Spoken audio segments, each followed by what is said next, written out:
Hello, welcome to Big Conversations with T Adeyemo. Thank you so much for joining us tonight. And boy, we have a show for you today. If you can hear me, please let me know. It's just me right here in the studio. I like to know that you can hear me. So first off, we have a brilliant lineup of people coming on the show tonight. Before I tell you the people we have coming on, I just want to say thank you so much for joining us. I ask that you like and I please ask that you share. We're here because you're sharing. And I think most importantly is to find out how you are. How is everyone tonight? The last time we did this was in June. This is October. Hope you had a good time away and welcome back. So it's our first edition back, and tonight is going to be about your health, fashion, Edmonton City. As you know, of course, the Big Conversations is a monthly magazine show where we try to talk about everything that's important to you. Our first guest tonight is Nikki Gokhan. When we talk about life, we're really in-depth conversation about life in the media world. And next up, we have Jackie Biolo, who was a part of the New York Fashion Show. She'll be joining us to talk about fashion and why accessories are important. Odion Welch joins us to talk about mental health and wellness. And we finish off with update from the city with Giselle General. So once again, I want to say thank you for joining us. This is Big Conversations with T. So without wasting more time, I'd like to invite Nikki. We actually recorded this interview earlier in the week. I hope you enjoy it.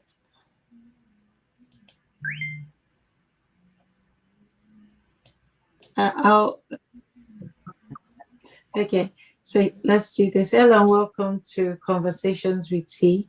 Adeyemo, this is our first show back, and we have an amazing guest. It's Nikki Gokhan. He has been a columnist and photojournalist for over 15 years. He's currently the president of the Philippine Media Association of Alberta, PMAA, and is the host of a weekly radio program called The Fourth Estate on Tyler Love Radio in Calgary. Good evening, Nikki. Thank you so very much for joining Big Conversations tonight. Good evening, T. Thanks for having me. Oh, wonderful. I was just wondering, for maybe people who don't know you, could you give us a little background into your world, into what you do?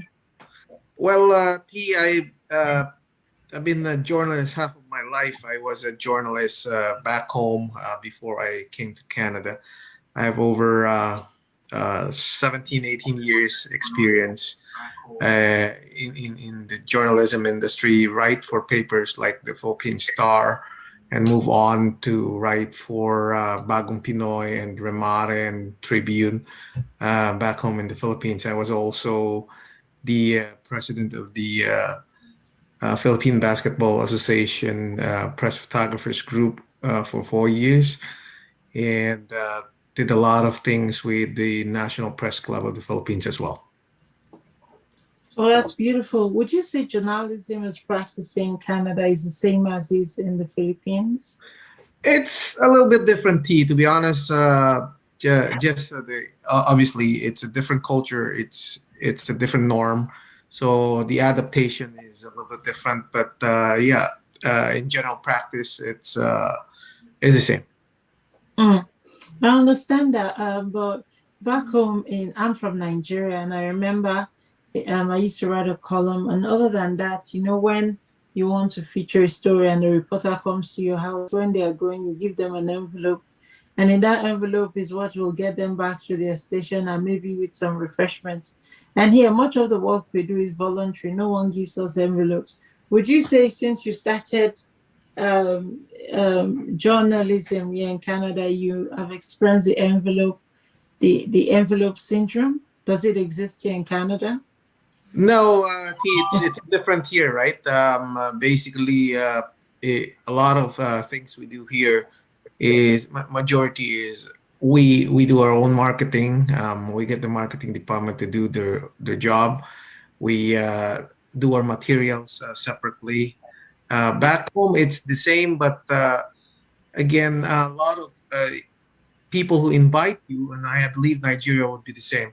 A lot of people who invite you generally, I would say, would have materials ready, would have necessary. I even say giveaways, for you to bring home, right? So it's a little bit different.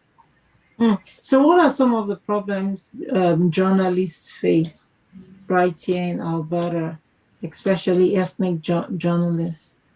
Well, I believe that it's a very great question, T. To be honest, I believe that the ethnic media needs more uh, visibility, needs the I call it chance to be able to deliver more objective news rather than the legacy media. Legacy media, as we all know, has been very lopsided.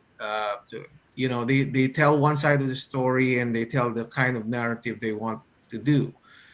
There's a big role to fill for the ethnic media like you, like me, and the rest of the other communities because we are very objective in our deliverance of stories. We take both sides and balance up the story. You have come to Canada with over 15 years experience in journalism. So one can argue that you know what you're saying, but many of our colleagues in ethnic media come from a basic passion in writing. Would you therefore say that the basic desire to write or have a blog or run an Instagram page is enough investment for ethnic media? Because that's pretty much what some of us have, an Instagram page and a blog. Are we up to the task? Is a question I'm asking. Yes, definitely. To start with, I believe that is a big contribution to society. Like Ladies Corner, you have contributed and started the mayoral forum, the Edmonton mayoral forum, and that's what we did as well. And that's very important because people need to know and understand what's happening around us. And our in our own little way, we are getting people the right information without distorting any story. Mm. So how do you, without distorting any story, I hear you there, but do you often find time to create original content? Much of the work we do is voluntary and not paid. And on top of that, you have the layer of paying your mortgage or your rent, you have the layer of paying your bills.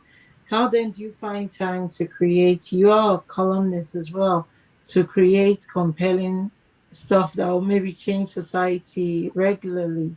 How do you do it? Or how are we meant to do it? Well, to be honest with you, it's the mindset of helping the community itself, right? A lot of us in ethnic media, what we have in mind is the community, how we are able to help the community and the Canadians in general. Um, we a lot of us are volunteers. There's a lot of volunteer work that's put into it, and I believe that I've been telling the government a lot of people in government that they have to focus on ethnic media because ethnic media we're very objective and we a lot of ethnic media there, I believe, need support. And I told them that they have to support ethnic media because we don't twist the story. We tell Canadians what the story is all about. Okay, I'm just curious, Nikki, we've not talked about this before. When you say I told them, who's them? Oh, sorry. Yeah, my apologies. Well, I told some politicians, particularly, I could name a few politicians that I have, had discussions with. That I said, I told Travis Stace, and I said, the importance of ethnic media. Travis Stace, to be honest, he was uh, prior to the leadership race. Travis Stace invited ethnic media to talk about how they're planning to balance the budget. That was at the onset of the Kenny government then trying to balance the Alberta budget. And that's very good. And he was really happy to see the results when he invited ethnic media because we produce a balanced story. Mhm. Okay, I'm just wondering if there's any point to these conversations because I hear what you're saying, and by God, I appreciate even initiating those conversations with politicians higher up the hierarchy. But my point is, I've been here like 4 years. I'm not seeing any shift in the pendulum. I understand. My point of view is helping communities write objective stories, being the watchdog of communities equals poverty. And is anybody caring? Do they listen? Is this a serious thing? Is this a serious industry for ethnic media? Your thoughts? Yes, definitely it is. To be honest, and thank you for inviting me here because I really wanted to communicate with all the people in the ethnic media as well as the mainstream media because I believe, whatever the ethnic media is doing is not different from the mainstream media. In reality, they're just hired by the bigger companies, and we're doing this for our communities, right? So I believe we're gonna get stronger and we're gonna get more round if we band together and work together as a group. So, okay, you're very optimistic then that under this new provincial government, that perhaps our sufferings will come to an end. Yes, there are a lot of programs that government do and support, right? And one of them was film industry, the arts industry, the film industry.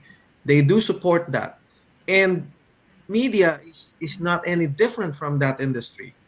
We also need their support. The bigger networks, right? You look at global news, you look at CBC, those are government funded, T. So how come they're not funding ethnic media? Nikki, it's the same question I'm asking you. Are you still optimistic that this help is coming? How come they're not helping is the same question. When are they going to help? I suppose the real question is what sort of help do we want? Are we looking for regular handouts, regular checks, or regular grants, or a one-off? I don't know. What sort of a help would you say you needed most urgently right now, Nikki? Well, I believe on our part, it would be nice if the government look at ethnic media as a vital uh, part of a community, right? And they're supporting a lot of programs in the community, but we are the storytellers, T, right? We deliver the stories and we deliver the right stories. So this is, they've been complaining about legacy media not being fair, right?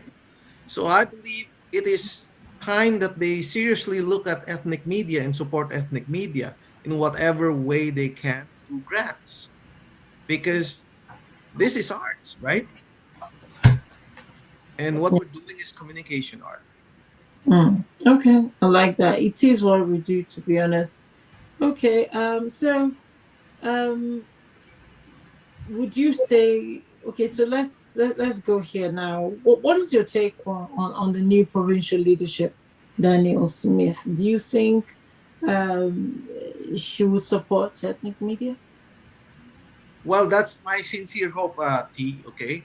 Uh, I haven't really had a chat with Danielle Smith as far as the ethnic media is concerned and the importance of ethnic media.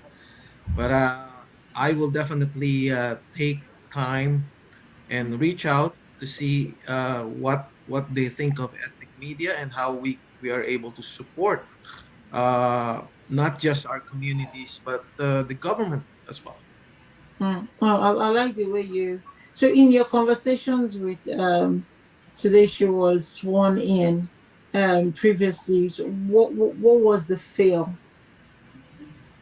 in previous communications or conversations with Premier Daniel Smith? Well, I haven't really talked to Daniel Smith about ethnic media, but in previous governments, like the Kenny government, did not, I believe, did not take ethnic media seriously. Let's be honest.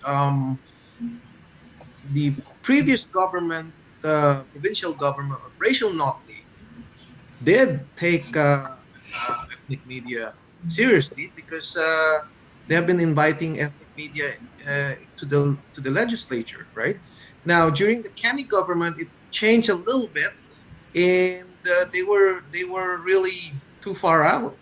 They just distanced themselves and were just dealing with the mainstream media, and that's one thing that I believe should change.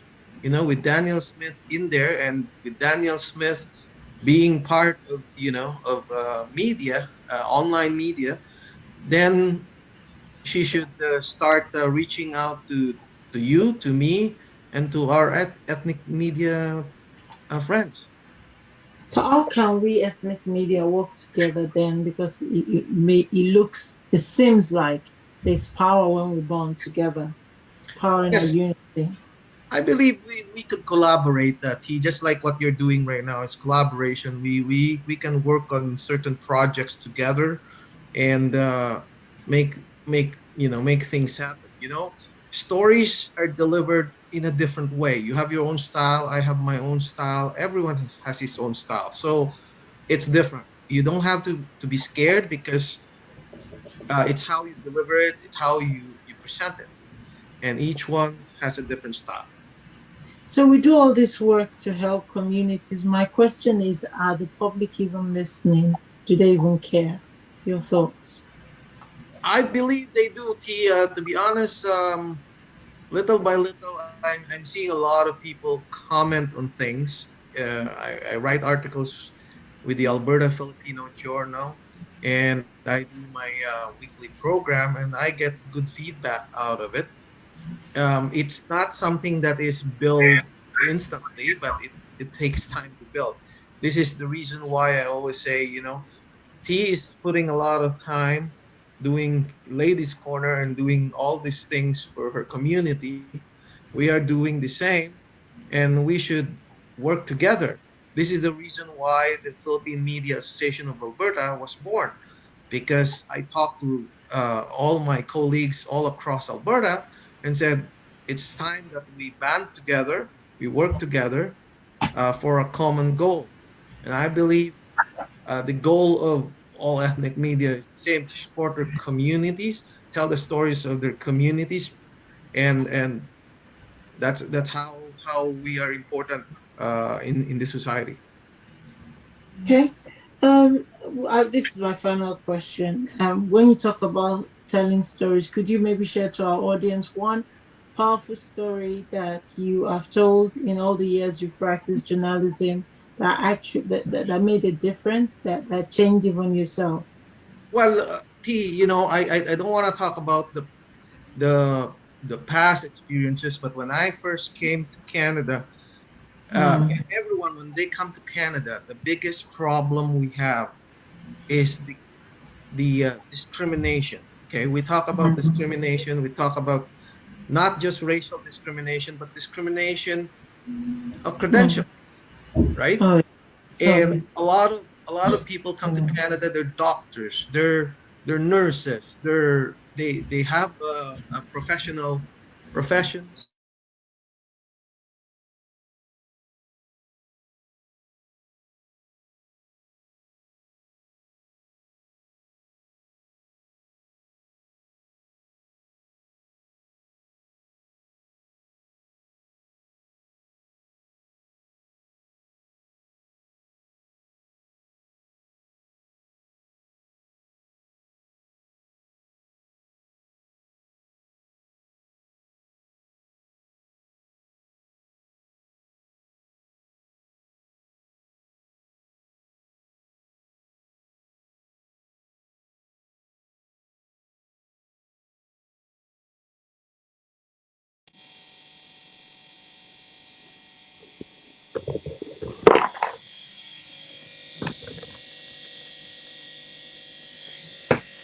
My apologies. The laptop we were using suddenly died. We will be right back. Just bear with us for a second. I'm trying to find out what happened here.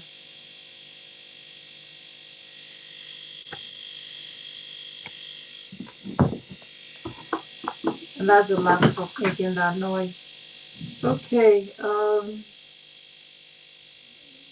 That's really unfortunate. Can I just say that we will carry on with the program in just a little, in just a minute. Just bear with me.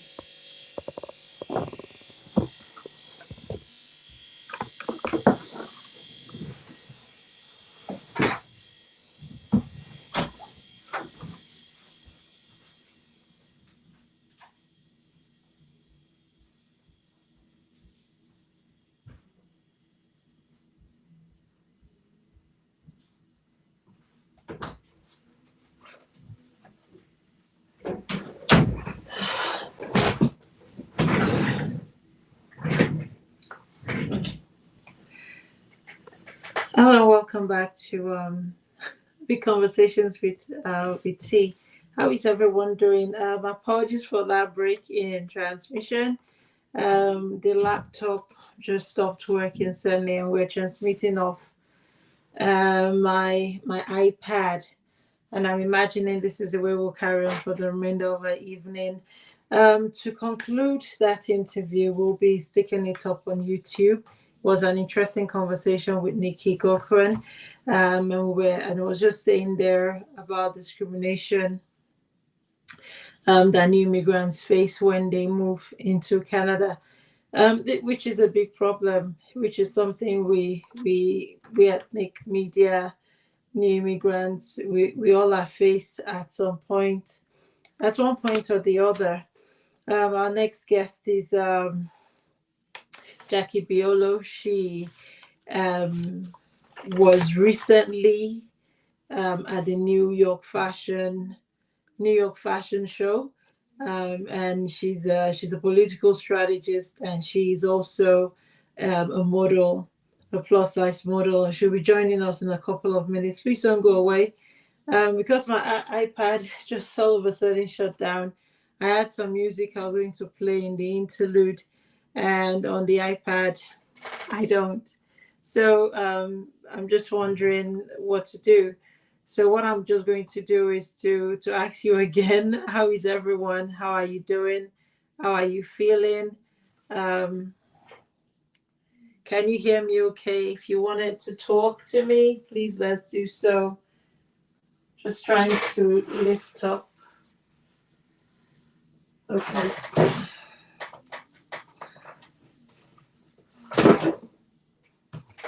Okay, if you're still following, I can see there are some people. Please like and share. Yeah, I just needed a bit of a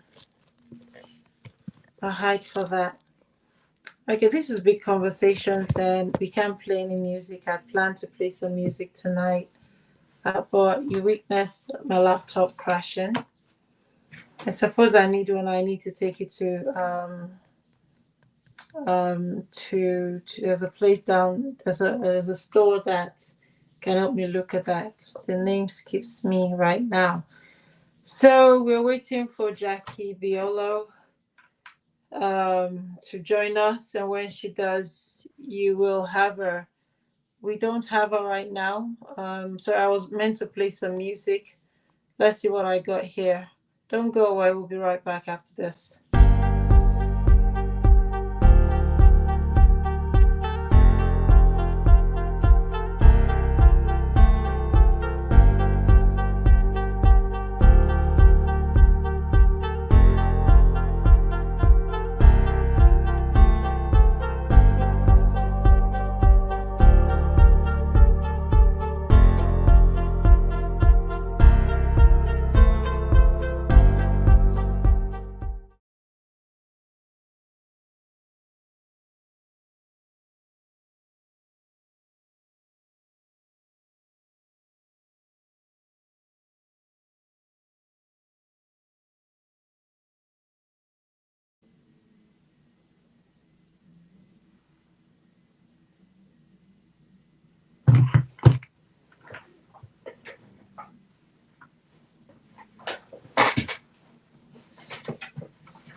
Welcome back to Big Conversations.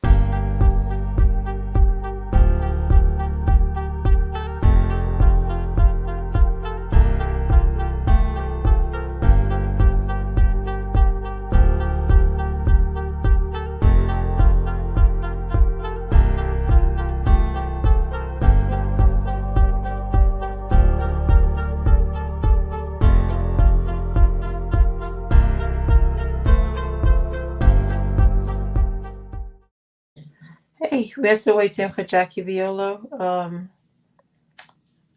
She will be joining us soon to talk about her New York experience at the fashion show. Just trying to get this to look. Yeah, maybe this is a much better angle actually. So how is everyone doing this Saturday night? Please like and share. Like and share. Like and share. After Jackie Biolo, we have Odion Welch, all about mental health. She wrote an amazing book, Breakthrough, and we will be. She'll be joining us at. She'll be joining us at 7:30. Miss Jacqueline Biolo is a bit delayed because of a communications mix-up. So sorry, it's all my fault. It's all my fault. I have on the roster for 7 o'clock, and I think I may have communicated 7:30 to her. So my apologies. Okay, this is Big Conversations, and I will see if I can play you another song. Please don't go away. On advert.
Hello, welcome back to Big Conversations with Tia Diemo. What an evening. I was just saying to Giselle that my car also broke down. I've had car problems this week. And then my laptop crashed right in the middle of a live show. So, what a week. And look, the consolation is tomorrow is always better than today. So we're streaming off of my iPad, which is strong. Hopefully, it can endure the night with us.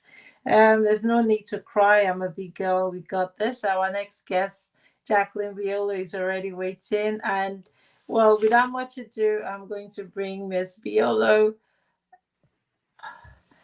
Hello, Jacqueline. Hello, Miss New York. How are you?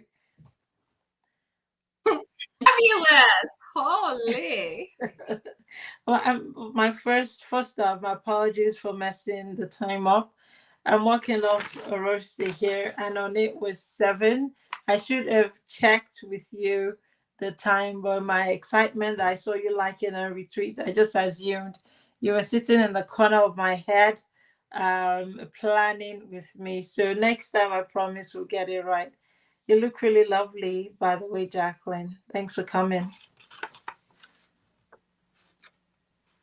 I did hear what's going on in your world, and we just have to pick up and carry on, right? So certainly behind the scenes, we probably were both panicking, but we made it happen, and it's my absolute honor and thrill to be with you yet again. Absolutely. Thank you. Now, let me do a small introduction, a real quick introduction.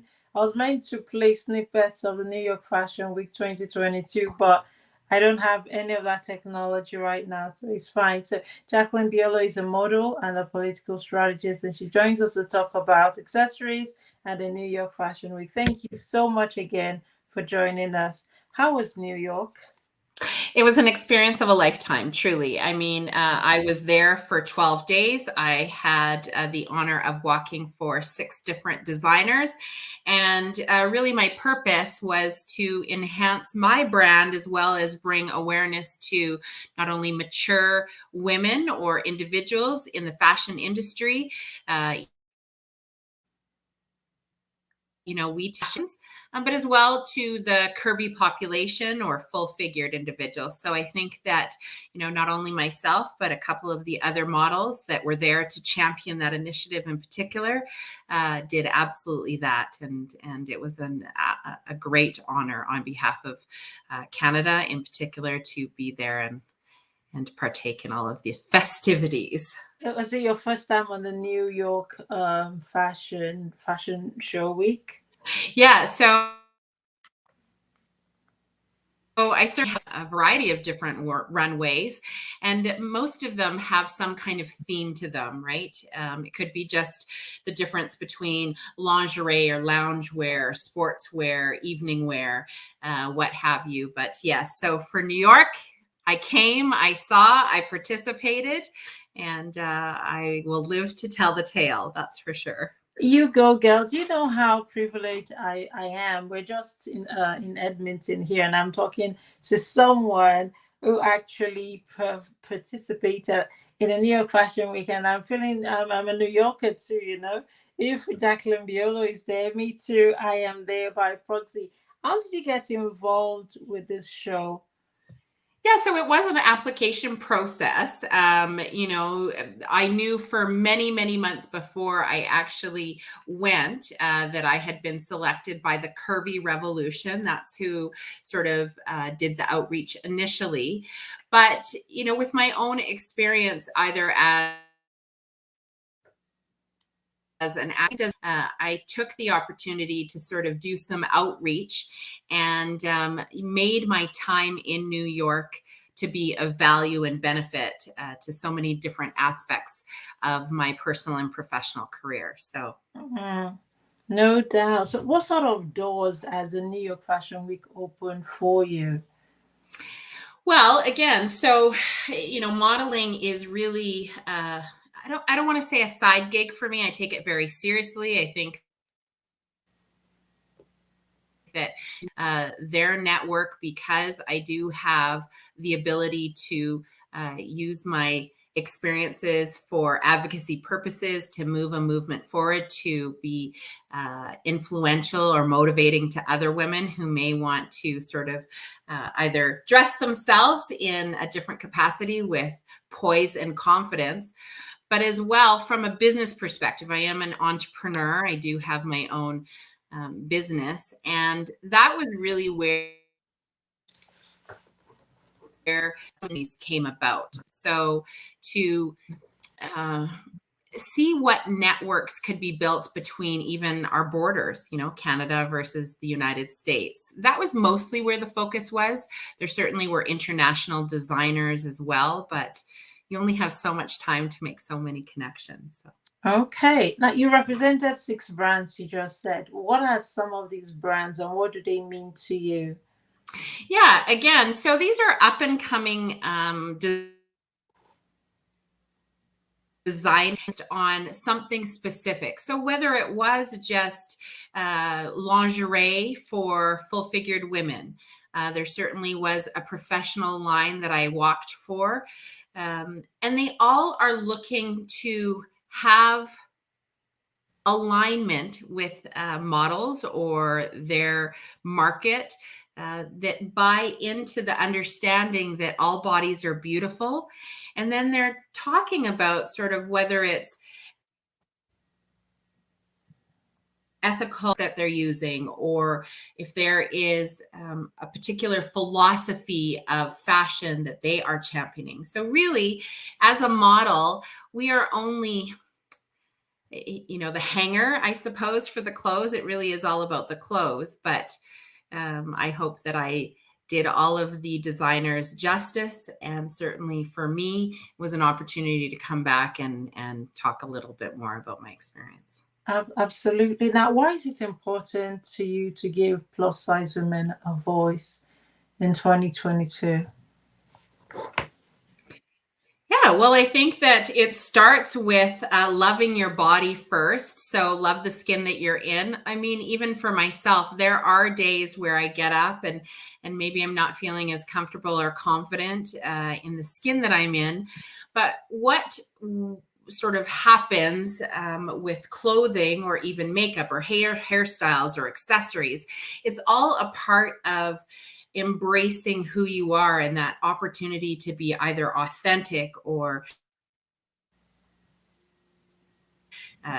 that maybe you don't know how to articulate without the aid of extra accoutrements. So for me, at the end of the day, it's really why and how I do this is because I want people to look at me. I'm 51 years old.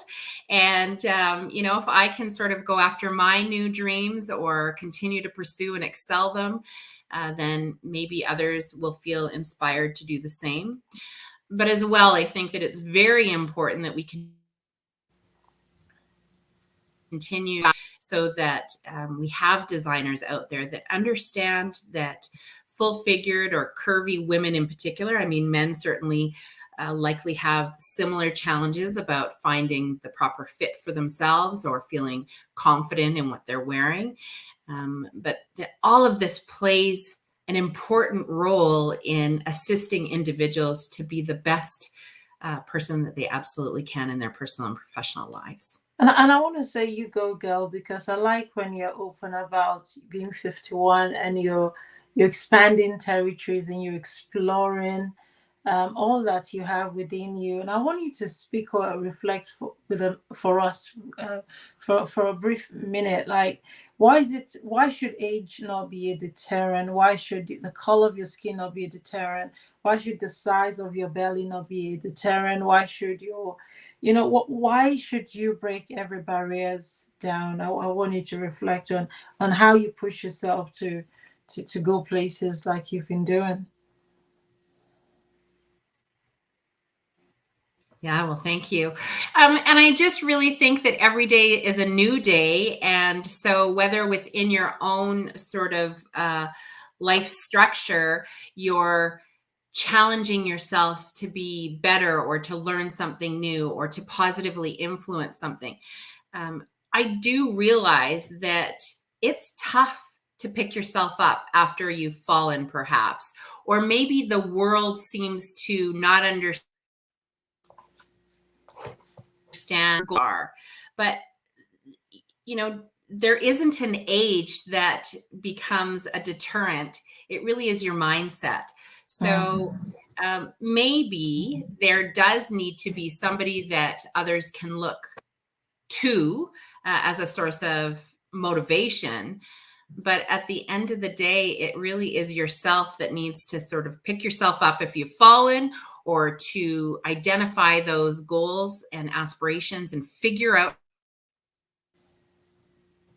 how to go. There is an element of confidence too. I mean, if you need help, or if you don't know where to start, then perhaps putting out that outreach and leaning on other people to assist you is just as important as knowing how to do it yourself. One reason why I particularly like talking to you is you're filled with wisdom, and that comes when you probably hit 50. Like, it's the mindset, is not the age, it's not the flabby tummy, it's not the big buttocks, it's the mindset. I love you so much. Now clothes are obviously more than colors, and you would know this because your Instagram page, your digital blueprint, is filled with colors, style, pose, finesse. Is there a deeper meaning or philosophy behind fashion, especially those who do not care, those who mix and match it? You see, you represent yourself so very well with colors, and they say a lot. Yeah, well, thank you. And yes, colors do play into. I know from my own personal experiences, of course, we can all hide behind the blacks, or we think that even if we were to just talk about body image, we think that the black is the most slimming. But what happens when you open your opportunities up to some color or some variety is that there's a new joie de vivre that happens. Or I think that sometimes you're so pleasantly surprised by the changes, little changes that happen, that maybe that's all you need, give you that confidence to take that step in a new direction, or in a riskier and bolder mannerism to chase after your dreams. So yeah, I am a strong, obviously, advocate of a little bit of color. As are you. I know that. Well, there's just one color that is rocking me right now. It's still purple. When I'm done with purple, I'll let the world know. Now, for those who do not care about the world of fashion, you probably wine and dine with the most, with really elitist finesse people. Why should the rest of us care about makeup, fashion, about the industry generally? Why should we put our thoughts in the fashion industry? Well, I think I do want to just take a step back and say it's okay if that isn't your thing. Right. If you are comfortable and confident in your own skin, and if you wake up and you're just a water glitter moisturizer kind of girl, then that's okay. I think that really all I'm saying is be open to exploring what other regimes might do for you. A little bit of blush, maybe on a day where you're feeling a little sluggish, might just give you that sort of pep in your step, right? Or maybe even the perception of other people. Now, we shouldn't be relying on that, or we shouldn't care necessarily what other people think. But there are expectations. If you're the CEO of a company, for example, when you walk into a boardroom, unfortunately, people are already looking at you and sort of forming their own ideas of who you are and what you have to offer. So there is some validity in looking the part. I want you real quick. Makeup and dress and department comes into that. I agree with you. The way you dress matters. Even the Queen Elizabeth, before she died, she was known for bright colors, and it didn't matter that she was 96 or colors. I hear what you're saying. And then, of course, accessory. And I'm holding our latest edition here. You wrote a beautiful article about accessories and how to accessorize. We've got 30 seconds, Jacqueline. I screwed up and I messed your time. I am so sorry. We will get you back here to talk more, get wisdom from you. But right now, what is it about accessories that sexualizes us or that brings us back to life?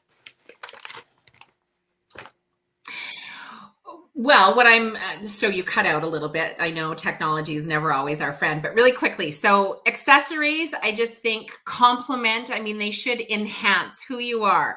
So it's a little bit more of either that memory. Oh, I'm going to remember this, that, or the other thing. Or it's that personal confidence. Like maybe I'm wearing earrings that were gifted to me by my grandmother, for example. So whatever you need to feel, that's first and foremost. It's all about how you feel about yourself and how you're presenting yourself out to the world. Jacqueline Biolo, you are a plus size model and a political strategist, and you've just come back from the New York, almighty New York Fashion Week. I want to say thank you so much for joining us, and my apologies for messing up the time today. Please enjoy the rest of your Saturday. You know I love you. Thanks so much. We'll be doing this again. Take care. Certainly. Thank you. Bye-bye. And when we come back, we'll have Odion Welch, and we talk about a beautiful book that she wrote. See you in a little bit. In 30 seconds. Don't go away.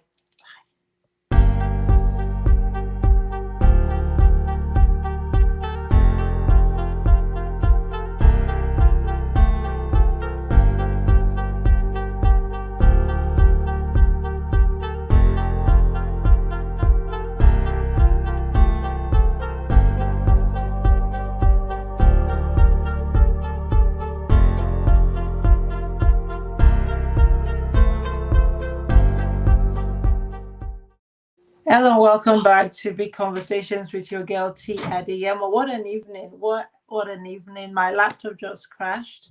I will take it somewhere to get fixed. And the next edition will actually have songs. My intro for our next guest was meant to be a Mela Freak song, Not Alone. But unfortunately, I cannot play that song.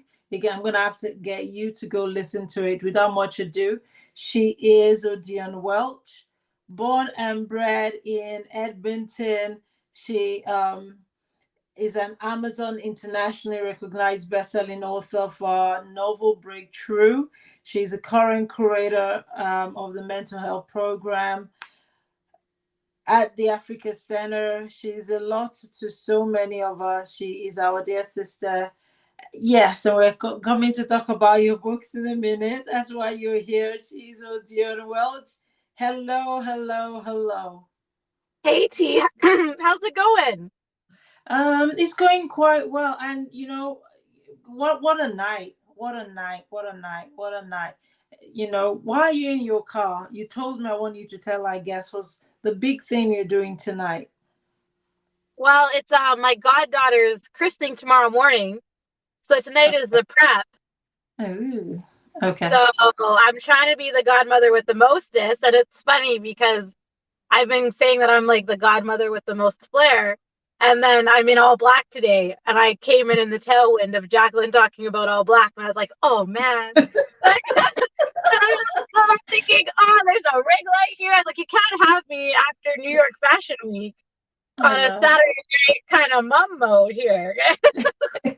No, to be honest, it caught me too, because other than purple, most other times I'm in a bland black color. But I should start doing bright yellows, green, orange.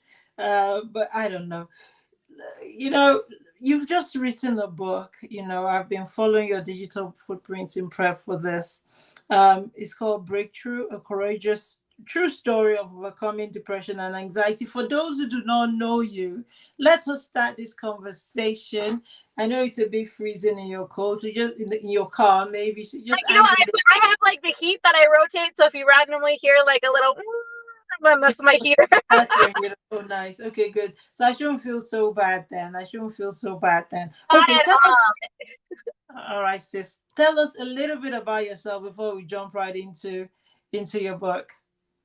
You know, that's always a loaded question.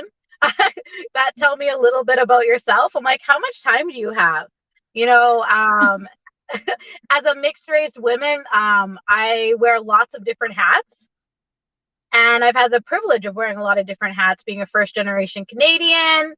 I recently just graduated with my master's.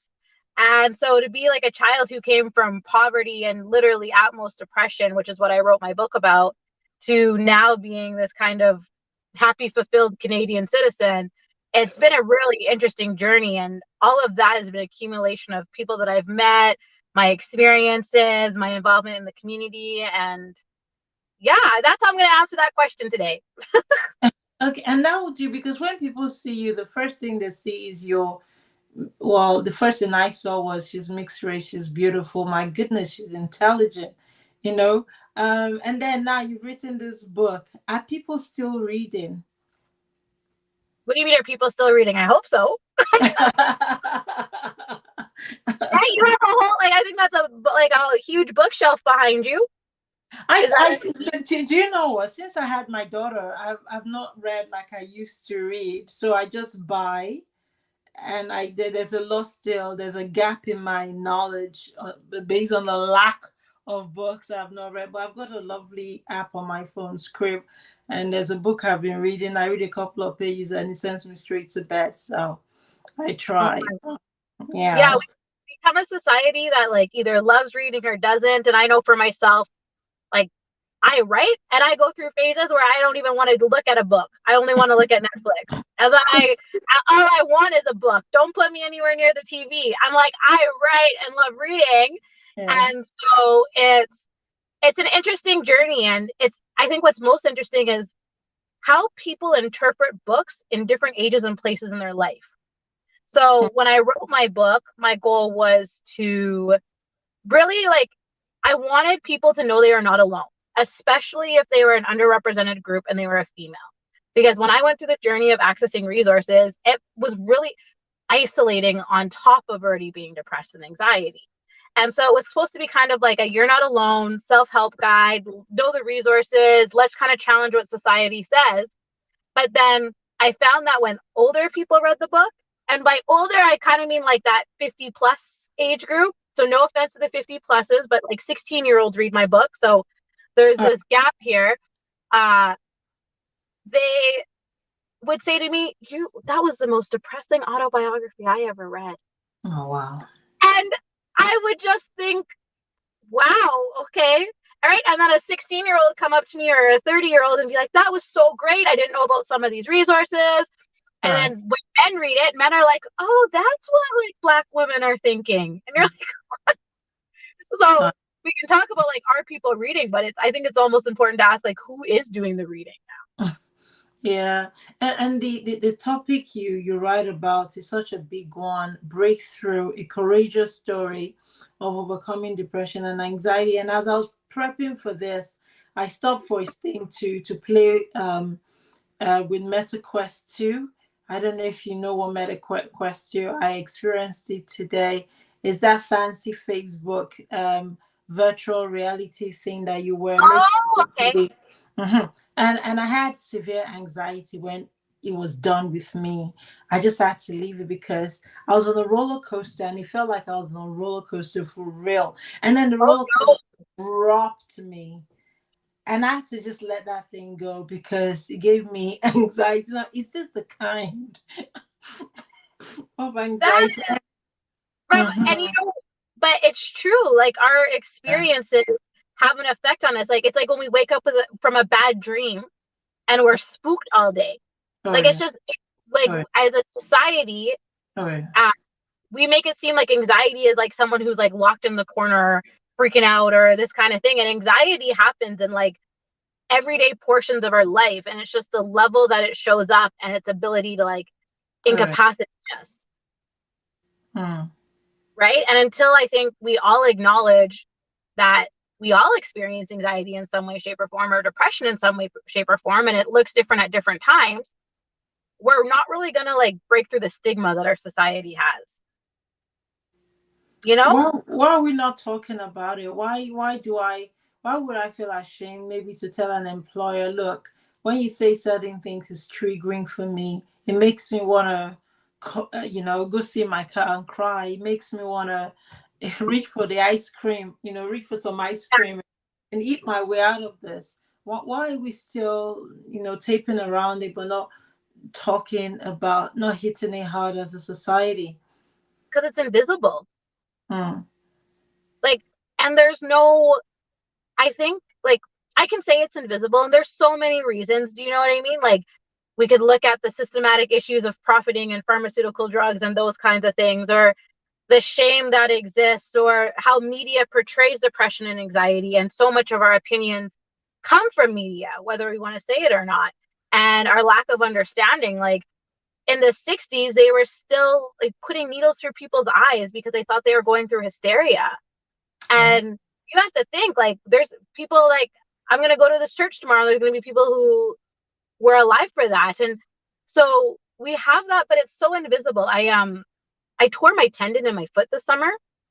And when I tell people, oh, I hurt my foot, they'd be like, okay, yeah, you're fine. And then they'd see this big foot boot that I was in. And all the compassion and all the care came in.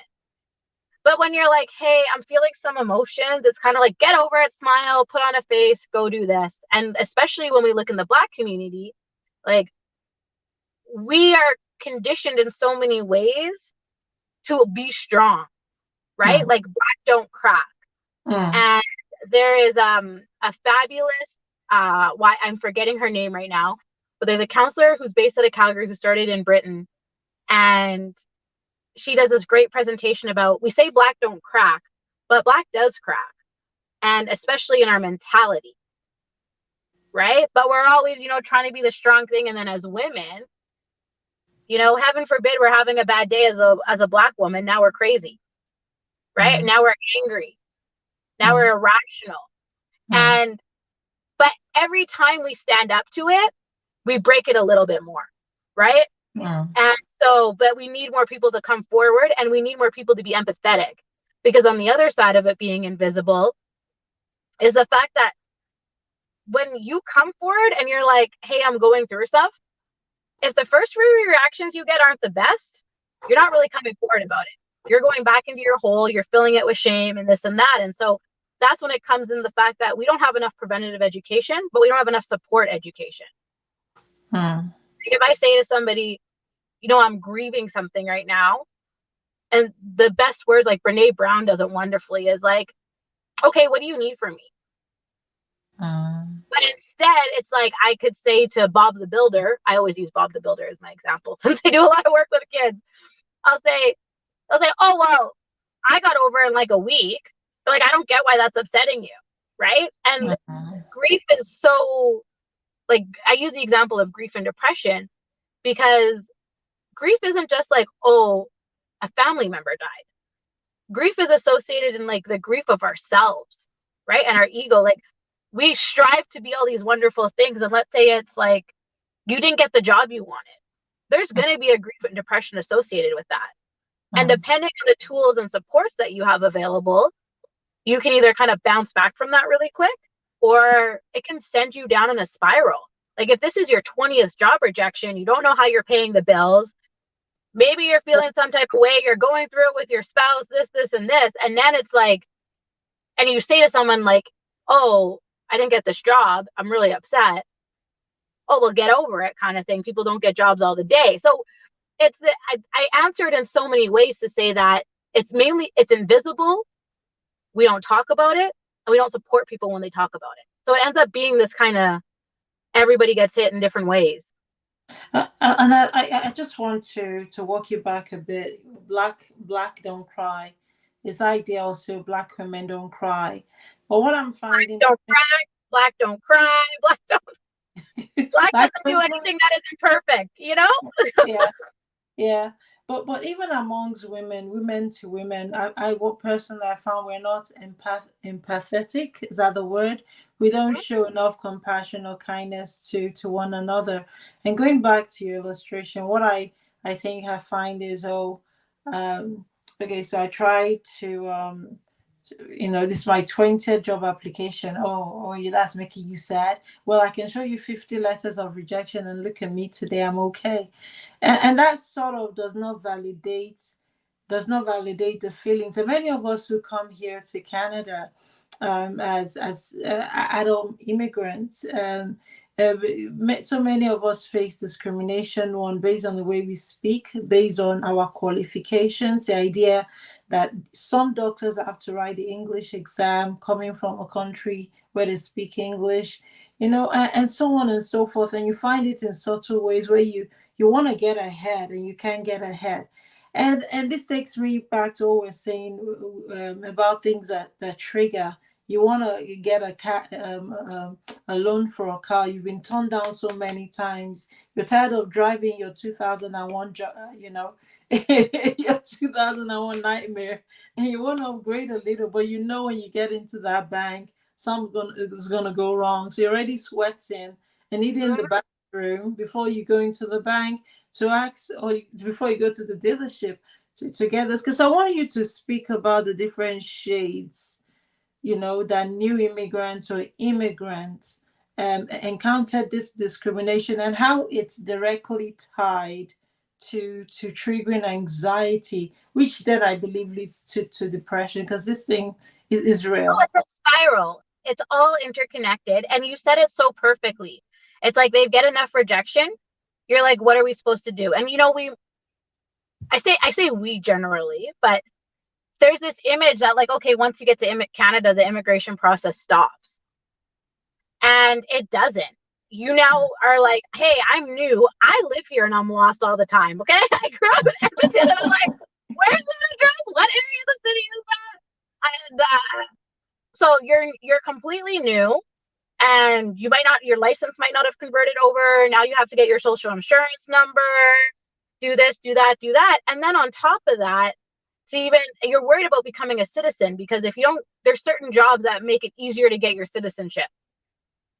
So you're worried about the job that you're working at. The job might be on the other side, and then you do need this car. And so you go through all those levels of rejection. And what you described perfectly is a form of anxiety, that I got to go to the bathroom and pee, even though I didn't really pee.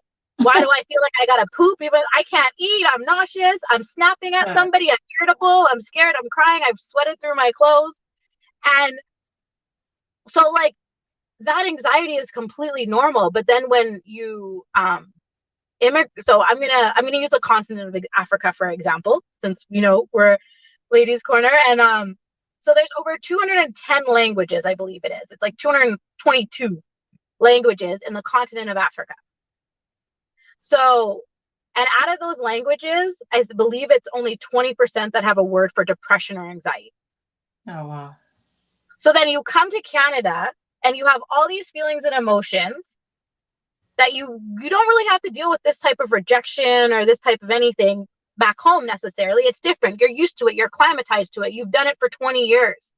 Now you're starting all over again, and you have to rebuild your resiliency depending on the resiliency that you have. And so now you've got, now you're in the position where, okay, I just immigrated to Canada. I have no idea what I'm doing. I don't have the language for the feelings that I'm experiencing. I might not feel safe in general. Who's my people? Who's my community? Because community is the first thing that we want when we're going through that. And it becomes a spiral, right? Like it's, I had a good friend, and she didn't know what to do because her friend had immigrated from Africa and had recently had a baby. And it was like her second baby, and she couldn't handle it. Her postpartum was unbelievably deniable.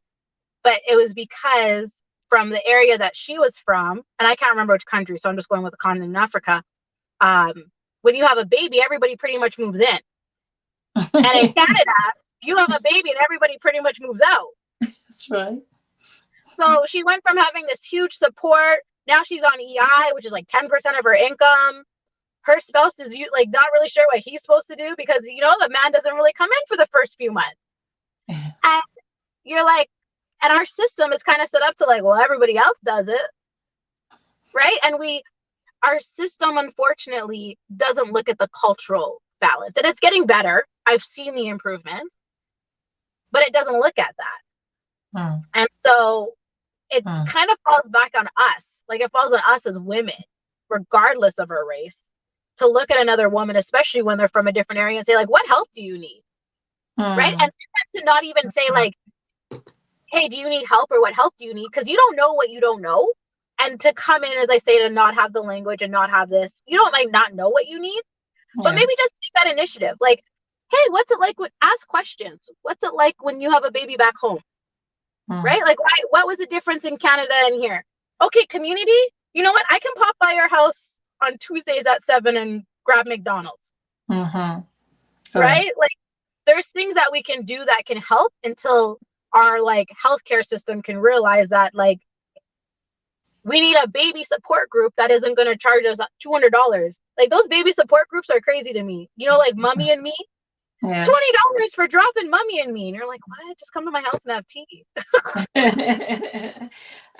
Can I just ask people just tuning in? I know some, you know, when we had a crash, we lost several of you. So could you just like and maybe subscribe? Actually, subscribe to our YouTube channel. We were doing great work here. Odion, have you subscribed to our YouTube channel, Ladies Corner Canada? I'm gonna say yes, but I'm gonna double check as soon as I'm off of this, because I'm not on my computer. Because I'm on my phone. There's only so much that I can do. But I do actually. I have last month's issue in my car right now, or last semester. Hang on, let me prove it. Okay. So for people just joining in, please like and subscribe to the website and to the YouTube channel. Thank you so very much, and we love you very much. Now, for all the love you show. Now the winter months are creeping in. Actually, before I get on to that question, what you said is really nice. What can we do? Ask how I can help. I suppose most fundamentally, people just need to be kind. Many times, I think it's just a question of being kind. I think many times people feel, you know, I don't want to overstep. I don't want to prod. I don't want to. I want to mind my own business. This is Canada. People mind their own business. No, but if you don't ask, there's a great TED Talks. It's the rejection challenge. Yeah. This Asian guy who's just and he intentionally he goes to McDonald's and asks for a fry refill. Like some of it's silly, but like as much as it hurts and as much as you're like, oh my gosh, that asking, you just never know what door it's gonna open, right? And nothing might happen. And I know, like if you talk to my therapist will tell you I'm hyper independent. But I have to be mindful that like when I ask and someone doesn't respond in the way that I want, that it's okay to ask somebody else. Okay. And I have to be mindful that if I ask someone, hey, do you need help with this? And they say no, that has nothing to do with me. Yeah. Right. And there's ways where it's like, if you can really see that somebody's struggling, like that you can still help. I know I talk about it in my book. I say, if it's so bad, I don't care if you have to put like a potato in their tailpipe and I get them to ask you for a ride and then secretly drive them to wherever it needs to go. But there's sometimes it's like we get caught up in our own heads so easily that you can just tell, like if you're at your friend's house, you know, because there's our resources, we need them for our mental health, and you go to grab a drink from the fridge and you see they don't have too much in the fridge, right? It could be super passive, like, you know what, I'm just going to stick like a $50 gift card in their mailbox and not even say it's me. Right? And not like, I don't need the accolades for it. I can just see you need this, right? Or make it like, hey, I just found this new food hamper thing. Oh my God, right? Like, you don't need to make it obvious that you saw. Yeah. I think we get so worried about, oh, how am I gonna look? Instead of being like, what does this person do? I hear what you're saying, Odion. We're nearly out of time, out of a message. I want you to Just enough time for them to subscribe. Yeah, that's the time for them to that's right. Go, girl. I want you to hold your book and tell us the most important chapter of that book, Breakthrough. I love the cover. The courageous. It's purple. And my coloring book is purple. I have like a matching supportive coloring book. So what is the other book though? The 30 Days. I didn't know about the other book. What is that?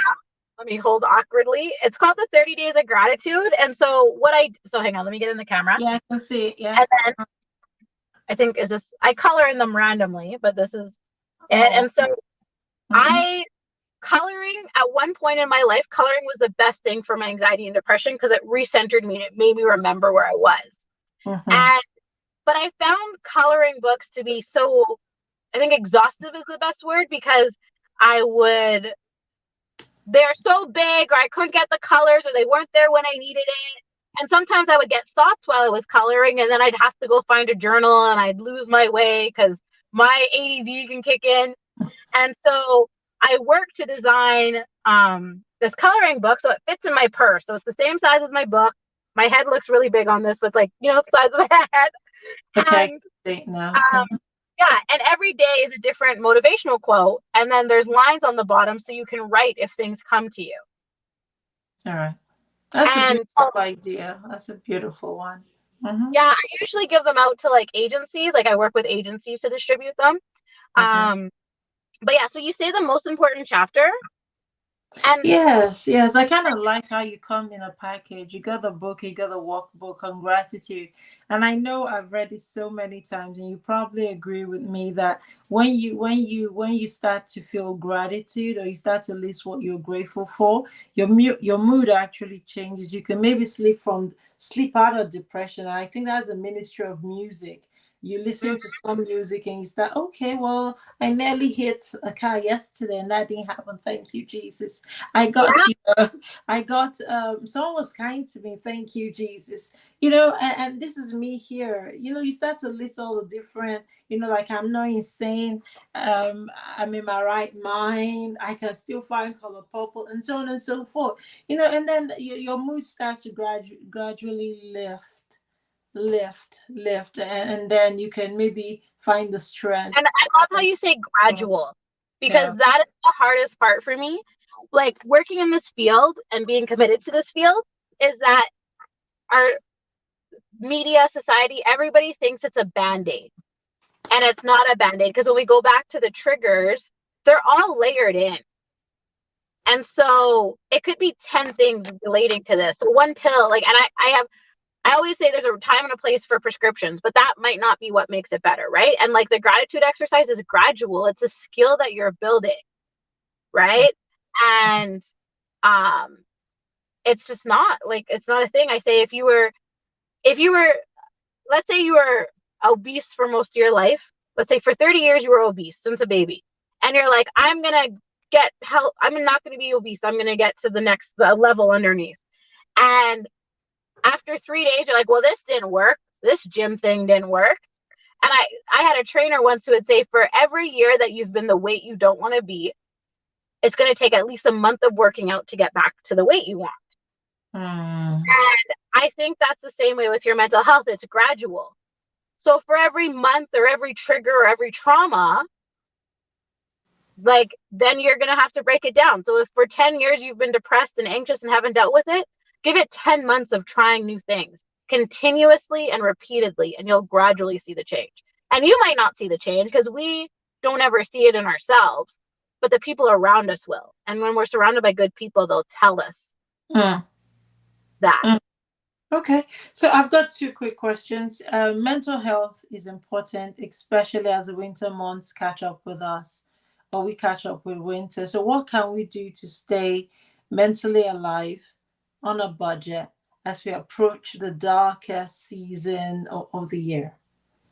Well, one, be grateful, because I have some colleagues up north and they have 30 days of darkness. So we get it just a little bit better. So focus on that. One of the easiest things we can actually do is go to our doctor and ask for a vitamin D prescription. Because we, like, they don't even test in Alberta anymore to see if you're vitamin D deficient. Yeah. And because everybody is. So you can ask for a prescription. And when you ask for the prescription, your vitamin D ends up only costing you like $3 a month instead of buying those bottles for $20 a month.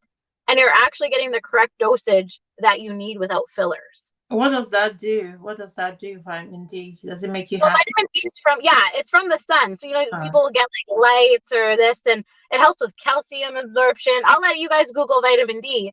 And it's not that sexual kind, because there's always someone who wants to say that. But Yeah, vitamin D can go a long way. And so I always recommend getting the prescription, going to your doctor's office. It's going to save you way more money. And just tell, like, some doctors are like, and I'll be like, listen, I have benefits. I want to do it that way. And as Black people, especially, we need on average 8,000 milligrams a week of vitamin D. Right. And when winter comes, we're getting like maybe 1,000 because we're locked in our houses. The sun's out for 2 hours. We're usually locked in an office. And I know we're running out of time, so I'll just leave it at the vitamin D and get outside.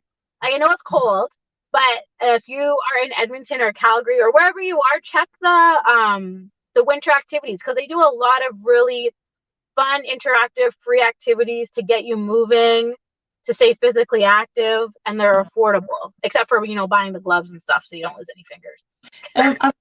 I've got a question here about just alluding to what you said, get out there. And I know you're socially very busy. You go on your Instagram feed and you're exhausted, just watching all the different places you've been and all the things you get up to.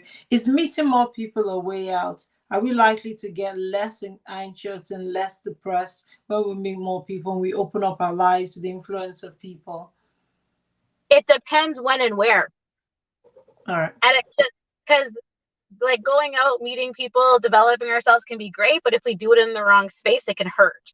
And I think we need to remember that if you just end up in something that's not in alignment with your values or your interests, you can feel really out of place.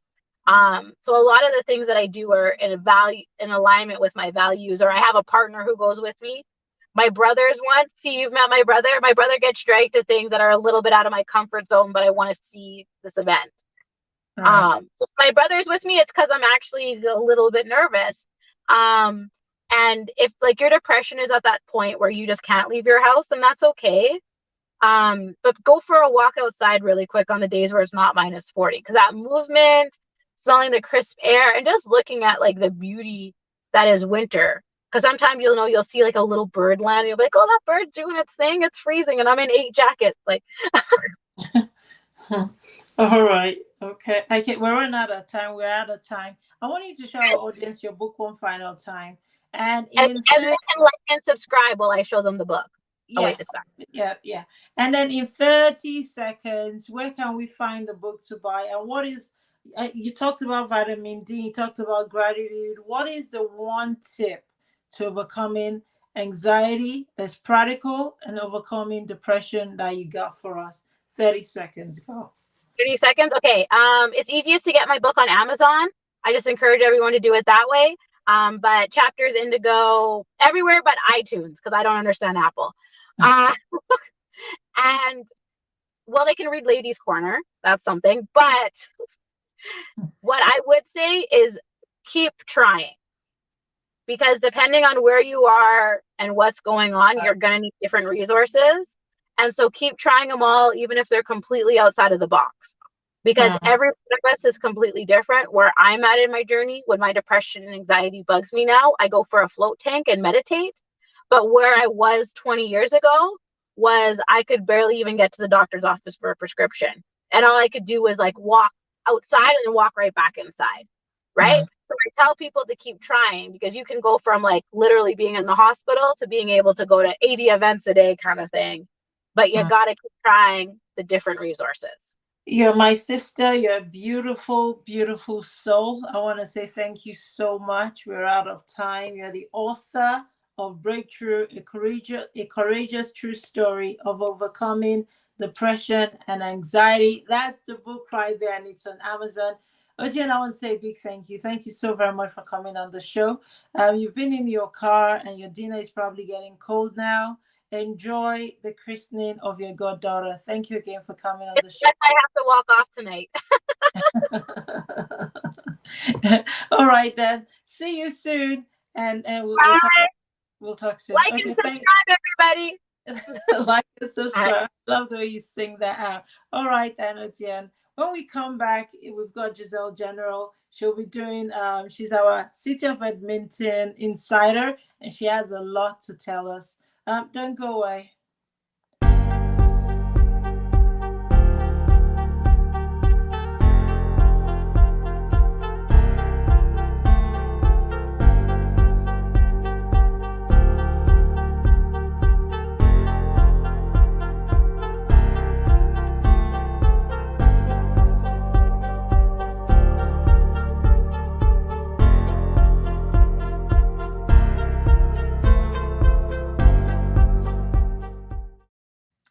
we're here. It's Big Conversations with T Adeyemo. It's a monthly. We do this monthly. It's a monthly magazine show. The next show is Saturday, November 19th, and we'll have music. We'll have more props for you. My laptop crashed at the start of this, and we could not quite finish the interview. But we're gonna stick it up on our YouTube page. You're just coming in. We love you. We thank you. How are you doing? Make sure you like and subscribe. Right now, we got our girl Giselle General. She's joining us to talk about the latest gist from the city. Hello, Giselle. How are you doing, baby? Hi, hello. And looks like we're doing okay on the tech side of things right now, T. Yeah, no, the tech is Good. absolutely fine. We can present. I'm working from off my iPad. I don't have my laptop. It gave up on me. My car also gave me problems today. So Oh, so it may just be a wish of bad luck, but it's always better in the morning. Okay, so let's not worry. absolutely. And I'm not gonna cry. But how are you though? How are things going? It's been an adventure this past little while. I'm reevaluating my career. I resigned from my job, and I'm trying to find a balance between volunteering while job searching. I actually recommend volunteering while job searching because it helps keep your skills up, and it helps you feel productive while you are finding the next stage in your career and employment. It's good to volunteer. Obviously, you're volunteering right here at Ladies Corner. Hmm. Your contribution is immensely appreciated. Why did you leave your last job? Uh, I've been there for 8 years, which is for a young professional is a significant chunk of time. And people grow and change, and we get influenced by all of our experiences. And for me, last year, that was running for public office, and I thought it's time. I also turned 30 last year, so it's time Uh, to reevaluate, and pivot into something new and exciting. okay, so what has been going on in the city? You are an insider, and I know you have a lot to talk to us about. Yeah. So basically, there's a lot of things going on. So I suppose whenever you're ready, I can just do my entire 15-minute segment spiel so that our audience will be up to date with what's going on. Okay, I'm ready. We're all ready. But what I cannot figure out on this iPad, it doesn't come with a mouse, is how to make only you go on the screen. So I will just you go right ahead. I will figure Sounds it good. out. I'll jump right in, but as long as I'm somehow visible, that's all good. Okay. Yes, you will be visible. I'm just trying to disappear. Now it's all good. But yeah, so to the viewers and listeners and supporters of Ladies Quarter Magazine, welcome again and welcome back to the Edmonton City Council segment. As T had introduced, I'm your host, Giselle General, and I have quite a few insights and valuable information to help you feel more engaged and informed about our city government. Being informed is key so you can make the impact you want to see. First off is our rapid fire segment. So here's a short summary of what's been going on with the city that I highly recommend you keep an eye on. In a 9-4 vote on October 7th, City Council approved a new funding formula that will increase the police budget by at least 7 million in 2023. So that will take the total tax supported amount to 414 million every year. There are debates among elected representatives when it comes to the actual formula, the time period it's valid for, and the timing of the decision because there are more discussions on the 4-year budget cycle coming right up. Community leagues in our city are volunteer based nonprofit organizations in every neighborhood that receive funding and support through access to land from our city. Last month was a very exciting month because on September 17th and throughout September, community leagues celebrated Community League Day through different activities and festivities. The goal is to raise awareness, recruit volunteers and members, and to have a fun gathering in the local neighborhood. Due to cracks and on the cement pillars that were discovered in the summer, the opening of the LRT line from Millwood to downtown has been delayed indefinitely while the issue is being resolved.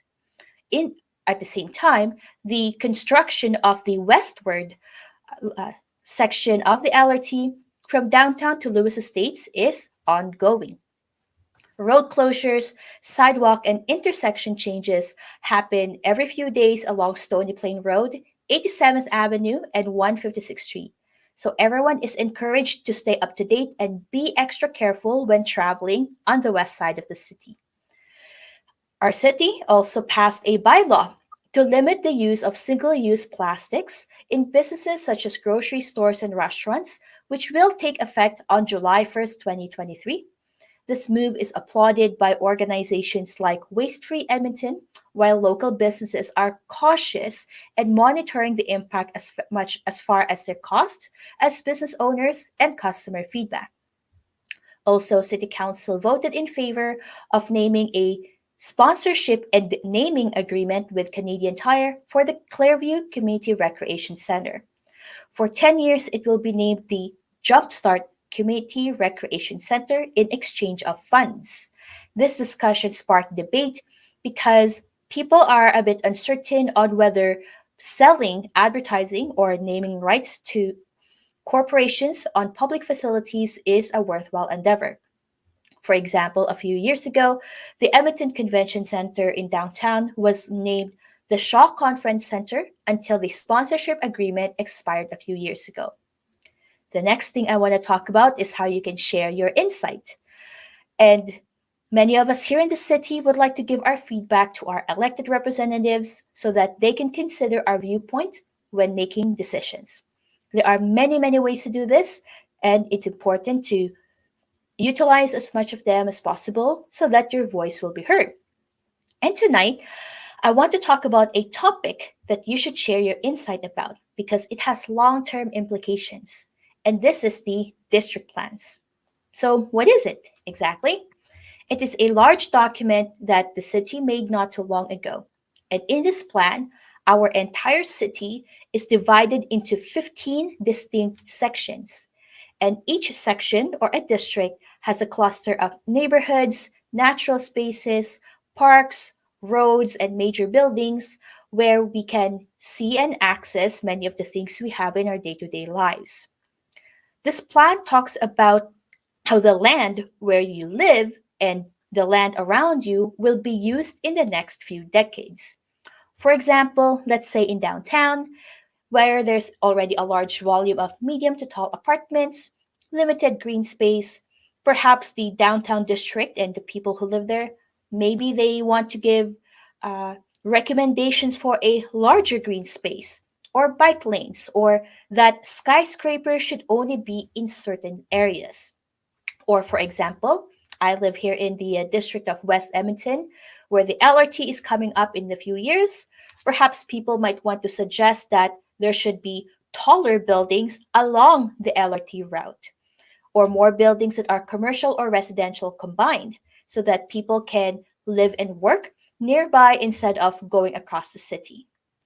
Sharing your input, you can do it very easily by going to the website engaged.edmonton.ca/district planning, where you can read about this in detail. Because this is a big deal. In the next few decades, once the city's population grows a lot more and we have a few more 100,000 people in the city, there needs to be good buildings and spaces for everyone to live comfortably. You can also contact your counselor or the city staff to share your thoughts. And as always, in future episodes, stay tuned and continue subscribing to Ladies Corner because I will share other ways on how you can share your input on different issues with the city. Next, just like in previous episodes, I want to talk about the City of Edmonton's ABCs. And as a refresher, these are agencies, boards, and commissions where people from all walks of life apply and get appointed, and they either make decisions or make recommendations to the city on different matters. I myself am a part of one through the Edmonton Transit Advisory Board, where I volunteer there because I really care about improving public transit in the city, which is a responsibility of that level of government. For today, I want to talk about the next ABC on this very long list, which is CIVITA, formerly known as Capital Region Housing. To understand what they do, we need to understand what social housing actually is. Social housing is defined as homes like apartments and townhouses and such made available for low income people to rent at a much, much lower price. It's usually based on people's income. So if a senior citizen have 1200 a month from social assistance and the percentage rate is 25%, then their rate is for rent is 300, so a lot cheaper. These types of housing, because they're not technically profitable, many of the maintenance and expenses are covered by government programs and taxes. Some of these housing have extra laws that establish them and provide oversight, and that is Civida. They are responsible for about 4,500 units of social housing. They have board members that meet and discuss and make decisions, just like any corporation, government, or nonprofit organization. They have 11 members in total, and two of them are appointed by the City of Edmonton. And just like in any other organization, they meet on a regular basis, usually once a month, and make decisions on how these homes will be operated, funded, and maintained. Savida, just like all of the ABCs, even the one I'm a part of, recruitment of members happens in January where anyone can apply. Applications are similar to a job application with a resume, cover letter, reference letter, and using the City of Edmonton's online portal. So, if you're interested in joining the Civida's board of directors or any of the other ABCs, mark your calendar in January so that you remember to apply. And as always, I want to wrap up our segment with our final topic called 311 at your fingertips. As you remember, we are lucky here in Edmonton that we have many three-digit services we can contact, like 911, 211, and 811. 311 is the one that is monitored and operated by the City of Edmonton for us to file complaints on different city-related issues. 311 is a phone number. You can call it, you can submit the complaint online, and there's also an app. So in previous episodes, I talked about the types of complaints you can file, such as potholes and garbage and problem properties, late buses, and also how you make the complaint using the app. So now I'm going to talk about how do you track progress? How would you know whether the work is done or not? For the complaints that you've filed yourself, there's a section in the app called My Request where you can see a history of all the types of complaints you filed in the past. The cool thing about this is you can track your history for up to a few years back, which is really neat. And for me, because I walk around and take the bus all the time, many of the complaints I've filed are related to sidewalks and ice and snow on the sidewalks and roads, issues with buses, transit stations, and bus shelters. You can also see what other people had filed by clicking the button that says Recent. Since there are thousands of Edmontonians using the app, you will probably see reports coming in every minute. If you refresh it, there'll probably be new complaints. If you click on one of your reports, you get to see the file number, which is a long string of numbers starting with a number sign, the photo, if you submitted one, and all the information that you added before you submitted the complaint when you made it the first time. So when you open the complaint or the report, what does the green box with the text opened mean? It means that the 311 staff person has it opened and they are processing it. They will likely pass it on to the appropriate department. Let's say an electrician with EPCOR for broken lights or a professional waste management collection staff for any garbage in an inappropriate area. But if you see in your complaint a blue box with the text closed, it means that the file in the 311 database is closed as they have done what they could to pass it on to the appropriate department. This is not the greatest news, but it's important to know. A closed report in the 311 app does not necessarily mean that the issue is fixed. Sometimes a 311 staff person will actually call you to ask for more information or to give you a direct update. One time, I reported an issue with an infection in a tree called pine knot, and I received a phone call from a staff person to get more information. I also remember one time I filed a complaint because there's very dangerous sheets of ice on the road where people are about to walk to cross the street. And someone from 311 called me and said that the ice has been cleared. And when I walked there the next day, it is definitely taken care of, which is wonderful. So let's say, for example, you are in a children's playground and you reported graffiti and you saw in the app that the complaint is closed and you walked over there and it already cleaned, which is fantastic. But let's say, and this is the most common complaint, let's say you reported a pothole. And in the 311 app, it says that the file is closed. But when you went back on that road again, the pothole is still there. It means that the pothole that you reported is added in the long list of thousands of potholes that the city is working on filling in. If the issue that you reported is a bit urgent or you want someone to look into it a bit more closely, you can take a copy of your 311 app report, include the reference number, and send a copy to your city councilor so that they can escalate. And that wraps up our segment on Edmonton City Council. Again, this is Giselle General signing off, your everyday engaged Edmontonian, and I'll see you in future episodes. Well, that was fantastic, Giselle. I want to say big thank you so much. Man, today has not been without its setback, but we got through that, and that was beautiful. I did not know that about Civitas. Is that their name, Civitas? Okay, I thought Civida. Civida. Civida.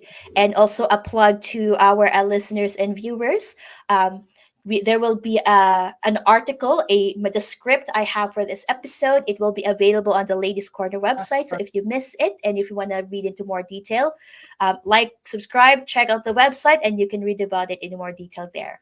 That's correct. That's correct. Thank you so very much, Giselle. I should let you go. I should let you go. It's been an evening, but before you go, let's just round up the show together. Or maybe I should actually let you go because you've been waiting for this all evening. It's up to you. I just wanted to say the next show is November 19th.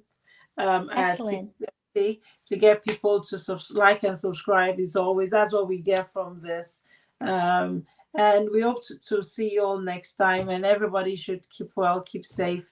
And we'll see you next time. Thank you so very much, Giselle, for the effort you put in. And thank you to our My listeners pleasure. for staying with us. What a night. That's a wrap up. And that was Big Conversations with T. See you all next time. Good night. Yeah. Have a good night. Thanks, Thanks, T. Giselle. Okay.